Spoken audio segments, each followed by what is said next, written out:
sebuah rahasia mengapa setiap mengawali sesuatu dengan kita membaca Bismillahirrahmanirrahim.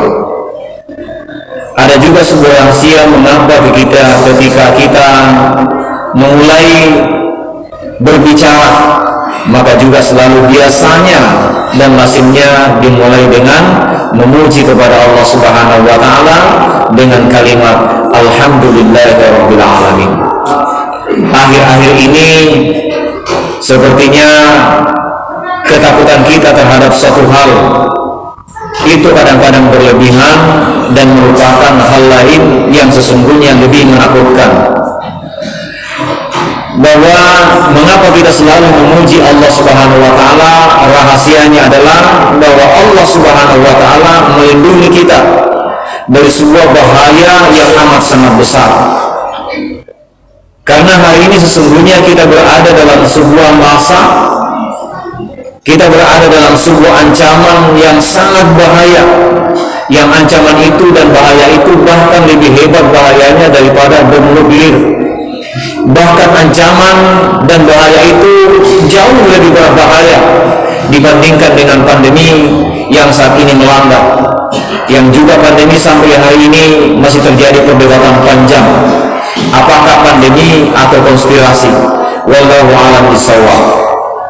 Bahaya yang kita maksudkan adalah harus kita pahami untuk kita tidak hanya fokus pada satu bahaya yang mengancam, yang kadang-kadang itu belum jelas, tapi Allah Subhanahu wa taala telah mengancam kita dengan bahaya yang amat sangat besar. Apa bahayanya? Bahaya itu adalah bahwa saat ini kita sementara berada di atas pesawat yang amat sangat besar, super besar, yang sementara terbang. Jadi sekarang sesungguhnya kita sementara terbang di atas pesawat yang amat sangat besar, yaitu kita berada dalam penerbangan angkasa. Lalu apa yang menjadi ancaman bahaya itu? Yang menjadi ancaman kita adalah bahwa Allah Subhanahu wa taala saat ini menciptakan bumi dan menerbangkan bumi di mana bumi tidak punya penyangga ke bawah. Jadi bumi dia berdiri tidak seperti berdirinya masjid yang punya fondasi atau cakar ayam ke bawah. Bumi dibangun oleh Allah Subhanahu wa taala juga tidak punya rantai pengikat ke atas. Dan Allah Subhanahu wa taala menciptakan bumi tidak punya pengikat atau pengaman ke samping, kiri, kanan atau depan belakang. Tapi sebaliknya bumi saat ini sementara mengapung, terbang sambil berputar dengan amat sangat cepat. Sedikit saja Allah Subhanahu wa taala tidak memutar bumi atau tidak menjaga keseimbangan bumi, maka semua makhluk yang ada di permukaan bumi ini akan terancam, musnah.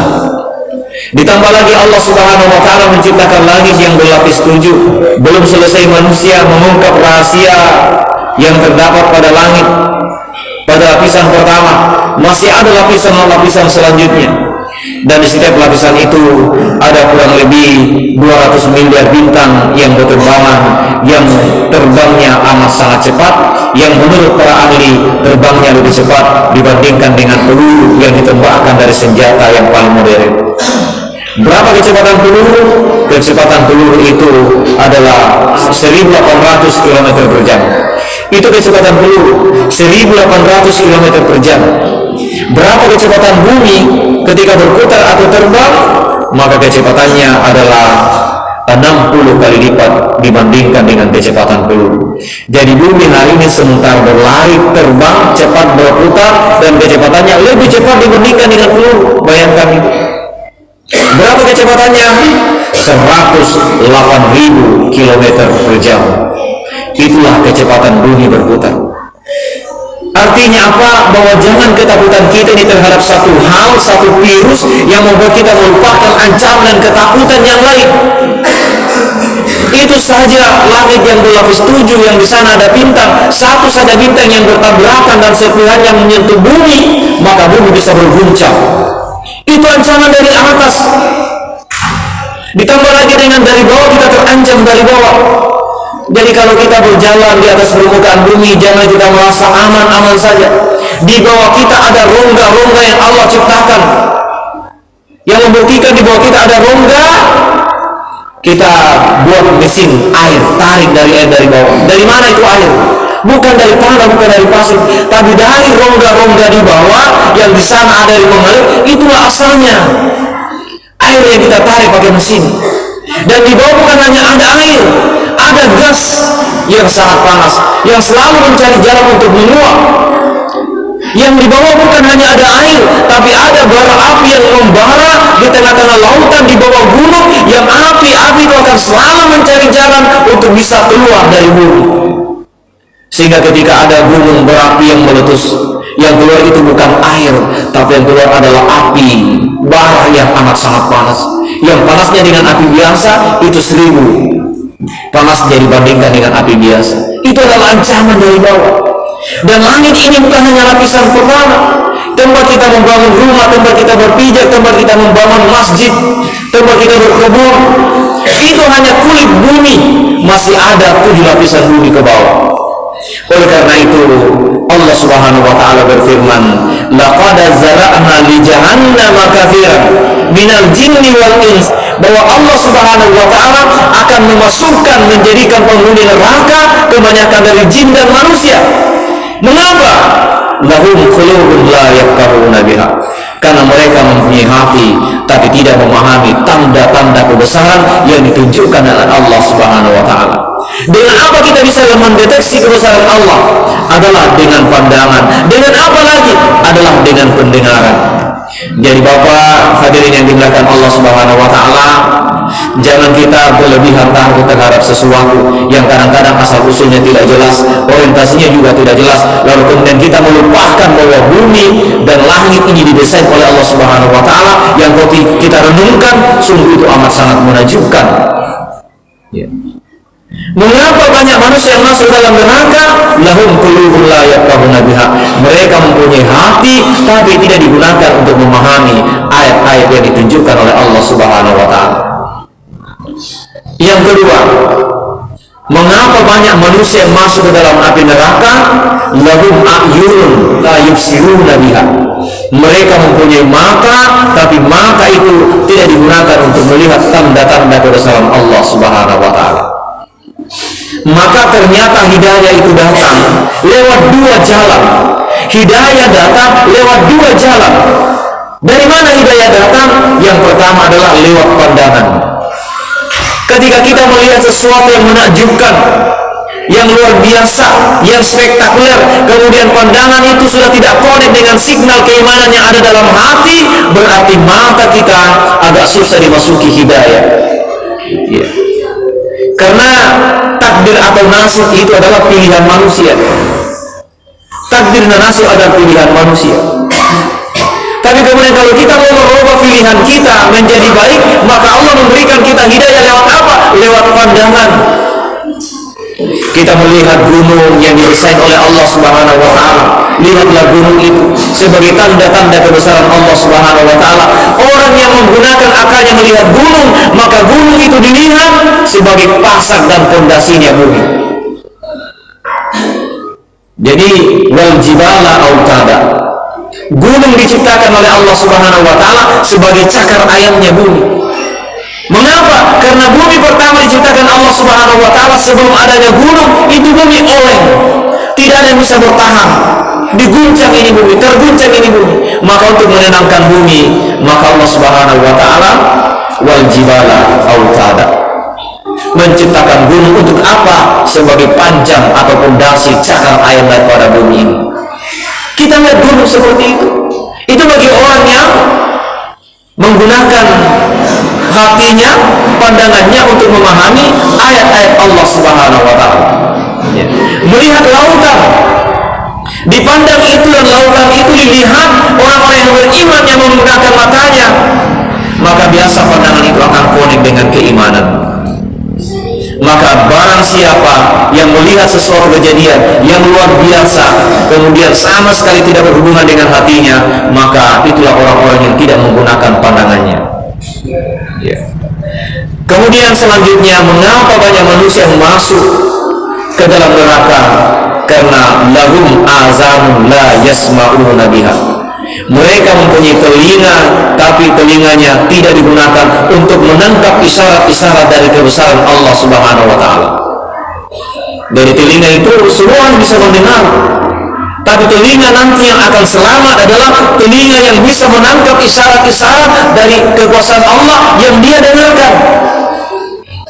Mendengarkan azan, yang azan itu kadang-kadang terdengar sayup-sayup dari setiap surau atau menara masjid, maka suara azan itu akan masuk ke dalam pendengarannya, kemudian koneksi dengan sinyal keimanannya, maka suara azan itu akan dicari dan dia berusaha untuk memenuhi panggilan azan itu, karena panggilan azan itu adalah simbol Allah Subhanahu wa Ta'ala yang memanggil kita. Dan kalau ada orang yang kemudian pendengarannya tidak konek dengan hatinya, maka panggilan azan itu yang dikumandangkan 5 kali sehari semalam, maka itu sama sekali tidak menggugah hatinya. Suara azan yang terdengar dari mimbar, suara azan yang terdengar dari menara masjid, bagi orang yang tidak menggunakan iman dan pendengarannya, tidak lagi bedanya dengan mendengarkan lonceng gereja yang dibunyikan dari menara-menara gereja. Azan dikumandangkan tidak menghadiri panggilan Allah, lalu kalau panggilan juga tidak hadiri, lalu keyakinan kita apa? Hadirin yang dimuliakan Allah Subhanahu wa Ta'ala. Oleh karena itu, bagi orang yang memiliki mata, kemudian pandangannya tidak berusaha untuk digunakan sepekah mungkin menangkap isyarat kebesaran Allah Subhanahu wa Ta'ala, untuk kemudian konek dengan hatinya, untuk menambah imannya kepada Allah Subhanahu wa Ta'ala, demikian juga pendengaran seperti itu, maka Allah mengatakan ulaika al-an'am bal hum adall. Mereka itu adalah seperti binatang ternak, bahkan lebih rendah daripada binatang ternak. Jangan dimuliakan Allah Subhanahu wa Ta'ala. Semakin lama kita berpijak di atas bumi Allah, bernaung di bawah langit Allah, semakin banyak nikmat yang Allah berikan kepada kita sekalian. Tapi kadang-kadang nikmat itu tidak berbanding lurus dengan kesyukuran kita kepada Allah Subhanahu wa Ta'ala. Oleh karena itu, Ramadan ini didesain oleh Allah Subhanahu wa Ta'ala sebagai ruang tamu, dan yang boleh memasuki Ramadan adalah orang-orang yang beriman. Mengapa orang-orang beriman itu dipanggil dengan ya ayyuhalladzina amanu? Karena kata-kata ya dalam tradisi bahasa orang Arab adalah cara memanggil orang yang jauh. Itu berarti bahwa ketika Allah Subhanahu wa Ta'ala memanggil kita ya ayyuhalladzina amanu, berarti orang-orang beriman masih dianggap jauh dari Allah Subhanahu wa Ta'ala, maka orang beriman dipanggil untuk lebih dekat. Bagaimana caranya agar kita dekat? Maka kutiba alaikumusiyam. Caranya adalah kita berpuasa sebagaimana yang diwajibkan Allah Subhanahu wa Ta'ala kepada umat-umat yang terdahulu. Apa target akhirnya kita berpuasa? Adalah la'allakum tattaqun, adalah untuk bertakwa, karena inna akramakum indallahi atqakum, karena yang paling mulia di antara orang-orang beriman adalah orang yang paling bertakwa. Maka saat ini pelayaran kita di atas Ramadan sudah dekat, sebab dermaga tempat kita berlabuh sudah kelihatan di ujung pandang kita. Tapi jangan dari turun, karena lautan masih terlalu dalam, masih banyak tantangan yang harus kita hadapi. Karena itu berpeganglah kuat-kuat, mudah-mudahan kapal Ramadan akan sampai di pelabuhan yang kita tuju, dan di pelabuhan Allah Subhanahu wa Ta'ala telah menyiapkan trofi atau piala. Trofi itu bernama trofi spiritual yang bernama takwa. Maka Ramadan seperti kita diguncang saat ini. Siapa yang bertahan dalam guncangan itu, mereka nanti yang akan mendapatkan trofi ketakwaan. Ramadan kita seperti didulang pasir dan kerikil, dinaikkan di atas wajan yang sangat besar, kemudian diisi dengan air yang sangat penuh. Wajan itu tidak didiamkan, tapi wajan itu akan diguncang seguncang-guncangnya, sampai nanti batu dan kerikil yang padanya tidak mengandung emas, maka dia akan jatuh mengalir bersama dengan air. Dan nanti yang tersisa di atas dulangan itu adalah nanti tersisalah benda-benda yang sangat kecil yang tersimpan di bawah dasar wajan, dan itu jumlahnya sangat sedikit. Maka orang-orang nanti yang akan bertahan di bulan suci Ramadan, istiqomah menjaga ibadahnya kepada Allah Subhanahu wa Ta'ala hingga Ramadan, mereka adalah orang-orang yang akan nanti diangkat derajatnya oleh Allah Subhanahu wa Ta'ala.